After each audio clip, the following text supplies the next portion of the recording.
Hey everyone, my name's Amel and you're watching Newsbreak. Coming up on today's show, why there won't be any spectators at the Olympic Games, Barty through to her first Wimbledon final, and this giant 3D cat. But before we get into any of that, why don't you hit that subscribe button? There now won't be any spectators at the Olympic Games in Japan. The government's declared Tokyo will fall under a state of emergency during the Games because it's dealing with so many new COVID cases. Leela explains.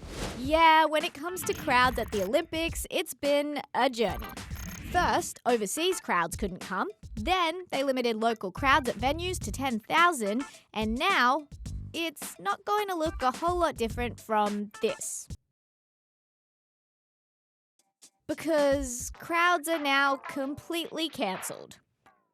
Japan has been struggling with a COVID outbreak of the highly contagious Delta variant. Cases have been rising and now Tokyo will be in a state of emergency during the Games. It means people will have to stay home, so they won't be able to attend the Games because they'll be at home, so they won't be able to go to the... But maybe some fun alternatives that we've seen before could help improve the atmosphere. Robots? Cardboard cutouts? Mannequins? Live stream?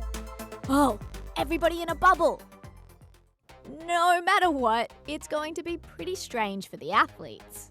It's definitely a bummer. I think we always enjoy fans. This will be the first ever Olympics to have no crowds, so we'll all just have to cheer on from home.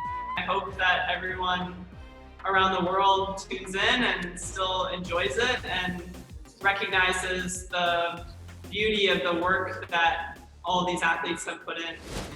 Barty is through to her first ever Wimbledon final. She defeated Angelique Kerber in straight sets, 6-3, 7-6. Barty's the first Australian woman to make it this far at Wimbledon since Evonne Goolagong Cawley in 1980.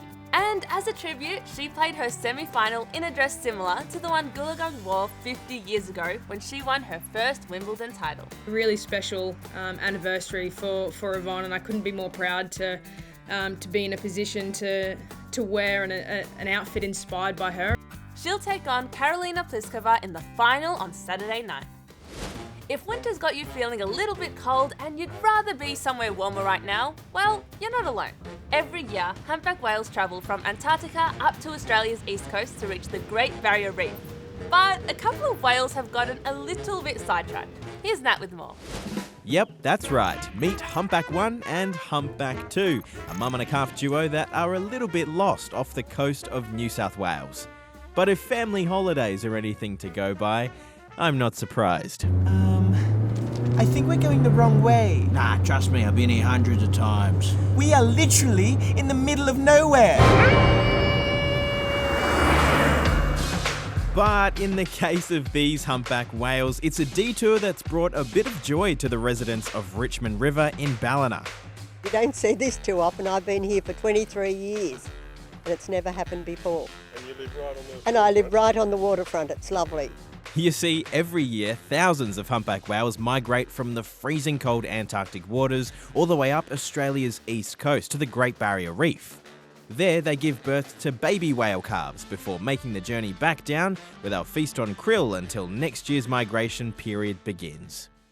As for these whales in Ballina, it's thought that this little detour could have either been an accident or a deliberate move by the mum to take her calf into quiet waters for a bit. Snap-happy locals have been warned not to get too close because humpback mums can get pretty protective. And as they pass through, experts are asking the public to keep an eye on where they go. Look, I'm just gonna say it, animals fascinate us. That's why our next stories are about amazing animal impressions. Well, I think they're amazing. Would you pay $16.5 million for this bear drawing? Well, that's how much it just sold for at auction. But you might be wondering why. Bear with me, it's by a very, very, very famous artist, Leonardo da Vinci. This cool-looking robot is on a mission to clean up the ocean, starting in France. It's called the Jellyfish Bot, and, well, it doesn't look much like a jellyfish to me. But it is super impressive. It cruises around the water, sliding rubbish into its net. Are you kidding me? This 3D cat on a Tokyo billboard is designed to cheer people up as Japan continues the battle against COVID-19. And I think it's a perfect idea. Also, very realistic. Alright, sweet, that's all from us. But before you go, don't forget to hit that subscribe button and we'll see you next week.